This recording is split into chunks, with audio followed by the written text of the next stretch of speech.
क्या फार्मेसी एक अच्छा करियर ऑप्शन है? फार्मेसी में एडमिशन कैसे होता है? एलिजिबिलिटी क्राइटेरिया क्या है फार्मेसी में एडमिशन लेने का? आई नो आप सभी को ये डाउट होंगे। जिन भी स्टूडेंट ने रिसेंटली 12th पास किया है एंड सीईटी एग्जाम दी है, उन सभी को आगे करियर ऑप्शन के रिगार्डिंग बहुत कंफ्यूजन होगा। तो इन सभी डाउट्स के बारे में आज के इस वीडियो में हम डिस्कस करने वाले हैं, इसलिए वीडियो एंड तक देखना बिना स्किप करें। और अगर आप इस चैनल पर न्यू हो तो please subscribe to my channel and share this video with your friends. सबसे पहले तो मैं आपको ये बताती हूँ कि फार्मेसी कोर्स होता क्या है और उसमें आप क्या क्या सीखते हो। तो फार्मेसी बेसिकली एक हेल्थ केयर कोर्स है जहाँ पे आपको मैन्युफैक्चरिंग ऑफ मेडिसिन सिखाया जाता है। मैन्युफैक्चरिंग में आपको production of medicine step by step सिखाया जाता है, प्लस डिस्पेंसिंग ऑफ मेडिसिन कैसे होता है, क्वालिटी कंट्रोल ऑफ मेडिसिन कैसे होता है, अगर मेडिसिन का फर्दर क्लिनिकल इवैल्यूएशन करना हो तो वो कैसे होता है। तो इन सभी चीज़ों के बारे में एक फार्मेसी कोर्स में सिखाया जाता है। तो अगर आप इंटरेस्टेड हो रिसर्च एंड डेवलपमेंट में अपना करियर बनाने के लिए तो डेफिनेटली आपको pharmacy as a career option choose करना चाहिए। अब इसके बाद जो भी स्टूडेंट इंटरेस्टेड है फार्मेसी को अपना करियर बनाने के लिए, उनके लिए ये 2 एलिजिबिलिटी क्राइटेरिया मीट करना बहुत इंपॉर्टेंट है।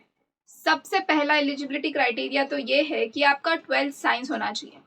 जिन भी स्टूडेंट ने 12th स्टैंडर्ड साइंस स्ट्रीम से पास किया है और उनका 50% से ज़्यादा स्कोर है, वो डेफिनेटली फार्मेसी करियर ऑप्शन के लिए यानी फार्मेसी कॉलेजेस के लिए एलिजिबल है। इसके बाद आपने सीईटी अपीयर करी होनी चाहिए।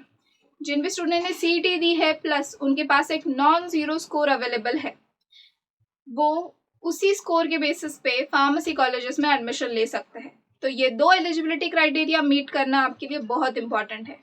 12th साइंस होना चाहिए एंड सीईटी पास होनी चाहिए एक नॉन जीरो स्कोर से।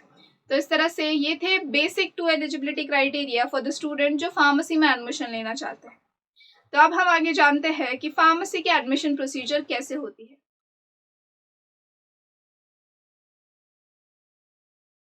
फार्मेसी का जो एडमिशन प्रोसीजर होता है वो ऑनलाइन मोड के थ्रू होता है। यहाँ पे आपको किसी भी कॉलेज में ऑफलाइन फॉर्म सबमिट करने की बिल्कुल भी जरूरत नहीं है एडमिशन लेने के लिए फार्मेसी के लिए। तो सबसे पहले तो अगर आप फार्मेसी में एडमिशन लेना चाहते हो तो ऑनलाइन प्रोसीजर को ऑप्ट करना। अभी यहाँ पे 2 टाइप के ऑनलाइन प्रोसीजर हो सकती है। पहली कैप राउंड थ्रू जो सीईटी सेल कंडक्ट करता है यानी गवर्नमेंट ऑनलाइन प्रोसीजर होती है। दूसरी ऑनलाइन प्रोसीजर होती है पर्सनल कॉलेजेस की।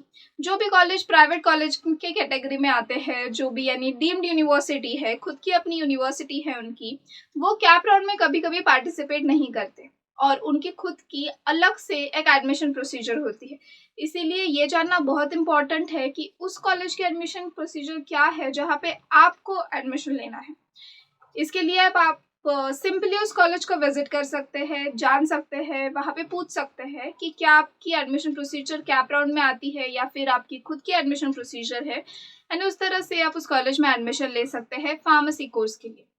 तो जो भी उनकी वेबसाइट होती है वहाँ पे आप पूरा फॉर्म फिल करते हो। उस फॉर्म को फिल करने के बाद एसेंशियल सेट ऑफ डॉक्यूमेंट्स लगते हैं जो आपको कंपलसरी वे में अटैच करने पड़ते हैं। उस एसेंशियल सेट ऑफ डॉक्यूमेंट की रिगार्डिंग मैंने ऑलरेडी एक वीडियो पोस्ट किया है। उस वीडियो की लिंक मैं आपको डिस्क्रिप्शन में दे दूंगी, ज़रूर से उस वीडियो को देखना। वहाँ पे आपको सेट ऑफ डॉक्यूमेंट पता चल जाएगी जो बहुत बहुत इंपॉर्टेंट है अगर आपको फार्मेसी में एडमिशन लेना है तो। क्योंकि अगर वो सेट ऑफ डॉक्यूमेंट आपके पास नहीं है at the time of admission तो हो सकता है आपका एडमिशन कैंसिल हो या फिर फर्दर आपके एडमिशन में कोई भी प्रॉब्लम आ सकती है। तो इसीलिए प्लीज़ उन डॉक्यूमेंट्स के बारे में ज़रूर से वो वीडियो देखना और उन डॉक्यूमेंट्स को कलेक्ट कर लेना एडमिशन प्रोसीजर के पहले, ताकि एडमिशन प्रोसीजर के वक्त आपको कोई भी प्रॉब्लम ना आए और आपका एडमिशन स्मूथली हो जाए, वो भी आपके फेवरेट कॉलेज में। इसके बाद मैं आपको शॉर्ट में बताती हूँ कि फार्मेसी का जो एडमिशन प्रोसीजर है वो कैप राउंड थ्रू कैसे होता है। सबसे पहले तो आप क्या करते हो, ऑनलाइन लॉग इन करते हो उस वेबसाइट पर। कौन सी वेबसाइट? सीईटी सेल की वेबसाइट। अब सीईटी सेल की वेबसाइट पे लॉगिन करने के बाद आपको एक फॉर्म मिलता है। वो फॉर्म को आप पूरा फिल करते हो। एसेंशियल डॉक्यूमेंट्स जो है वो उनको अटैच करते हो। तो जो ओरिजिनल डॉक्यूमेंट्स है उन्हीं को अपलोड करना ताकि कोई भी प्रॉब्लम ना आए आपके एडमिशन प्रोसीजर में। ये सब के बाद जो भी एसेंशियल फ़ी होती है वो आप पे करते हो। उस फी को पे करने के बाद आपका फॉर्म सबमिट हो जाता है और आप कैप राउंड में पार्टिसिपेट करते हो। इसके बाद एक वेरिफिकेशन का टाइम दिया जाता है, यानी आपने सही डॉक्यूमेंट अपलोड किए हैं, आपने सही फॉर्म फिल किया है, ये सब चीज़ें वेरीफाई होती है। ये वेरिफिकेशन एफसी सेंटर के थ्रू होता है। सीईटी सेल ने ऑलरेडी एफसी सेंटर की लिस्ट उस वेबसाइट पे दी है, जो मैंने आपको ऑलरेडी डिस्क्रिप्शन में दे दी है। उस वेबसाइट को आप विजिट करके देख सकते हो कि आपका नियरेस्ट एफसी सेंटर क्या है, और वहाँ पे आपका डॉक्यूमेंट वेरिफिकेशन होता है। इस डॉक्यूमेंट वेरिफिकेशन के स्टेप के बाद आपको आपका मेरिट नंबर दिया जाता है, यानी मेरिट लिस्ट निकलती है उस वेबसाइट पे। अब पूरा डिटेल टाइम टेबल दिया जाता है, हर एक चीज़ के लिए उस वेबसाइट पे ही अपलोड होता है वो टाइम टेबल, कि प्रोविजनल मेरिट लिस्ट कब आएगी, कैप राउंड 1 कब होगा, कैप राउंड 2 कब होगा, कैप राउंड 3 कब होगा। इन सब चीज़ों के बारे में एक डिटेल टाइम टेबल आता है उस वेबसाइट पे ही, डेट्स के साथ। अब जब आपकी मेरिट लिस्ट आ जाती है, इसके बाद आपका सीट मैट्रिक्स आता है कि हर कॉलेज में कितने सीट्स अवेलेबल है पर कैटेगरी ऑफ द स्टूडेंट्स के लिए। हर एक स्टूडेंट्स के लिए कितने सीट्स अवेलेबल है और सीट्स कौन से कॉलेज में कितने हैं, ये सब आपको सीट मैट्रिक्स में पता चलता है। अब जैसे ही आपको सीट मैट्रिक्स में सब कुछ पता चल गया, इसके बाद आपका चॉइस ऑफ कॉलेज, उनका फॉर्म फिलिंग का स्टार्ट हो जाता है। जैसे ही आप चॉइस ऑफ कॉलेजेस का फॉर्म फिल करना स्टार्ट करते हो, तो ये बहुत इम्पॉर्टेंट स्टेप होता है, जहाँ पे आप प्रायोरिटी वाइज कॉलेजेस के नाम लिखते हो। यानी फर्स्ट प्रेफरेंस पे आपको ये कॉलेज रखना है, सेकंड पे ये रखना है, थर्ड पे ये रखना है। तो ऐसे आप आपके प्रेफरेंस के हिसाब से कॉलेजेस के नाम फिल करते हो। तो जैसे ही आप इस फॉर्म को सबमिट कर देते हो, तो आप एलिजिबल हो जाते हो कैप राउंड 1 में पार्टिसिपेट करने के लिए। अब आपने कैप राउंड 1 में पार्टिसिपेट कर लिया, इसके बाद आता है कैप राउंड 1 का रिजल्ट। कैप राउंड 1 के रिजल्ट में आपको पता चलता है कि आपके सीईटी स्कोर और मेरिट लिस्ट के हिसाब से आपको कौन सा कॉलेज अलॉट हुआ है, और कॉलेजेस का जो कट ऑफ है उसके बेसिस पे ही आप कॉलेजेस अलॉट होते हैं। यानी आपका सीईटी का मार्क्स प्लस कॉलेजेस का कट ऑफ, अगर ये दोनों मैच कर गए तो आपको वो कॉलेज अलॉट किया जाएगा, और अगर आप मैच नहीं होते हैं तो फर्दर आप नेक्स्ट राउंड में पार्टिसिपेट कर सकते हो।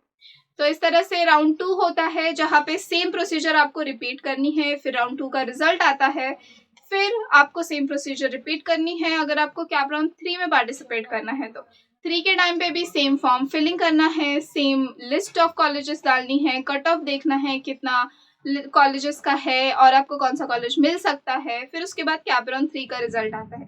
तो इस तरह से ये पूरी स्टेप होती है फॉर कैप राउंड एडमिशन। तो ये था शॉर्ट वीडियो अबाउट कि कैप राउंड में एडमिशन कैसे होता है। अगर आपको कोई भी डाउट्स है तो आप मुझे कमेंट करके बता सकते हो, मैं ज़रूर वो डाउट्स को सॉल्व करने के लिए एक डिटेल और वीडियो बनाने का ट्राई करूँगी। उस वीडियो में मैं आपके सारे डाउट्स को आंसर करने का ट्राई करूँगी। तो इसीलिए डेफिनेटली ये वीडियो शेयर करना उन सभी स्टूडेंट के साथ, आपके सभी फ्रेंड्स के साथ जो फार्मेसी में एडमिशन लेना चाहते हो। और अगर कोई भी डाउट है तो प्लीज़ पूछ लेना, ताकि आपका जो एडमिशन प्रोसीजर है उसमें कोई भी प्रॉब्लम ना आए और आपका एडमिशन प्रोसीजर ईजिली हो जाए। तो अगर आपको ये वीडियो अच्छा लगता है तो please like and share this video, and thanks for watching, and don't forget to subscribe to my channel.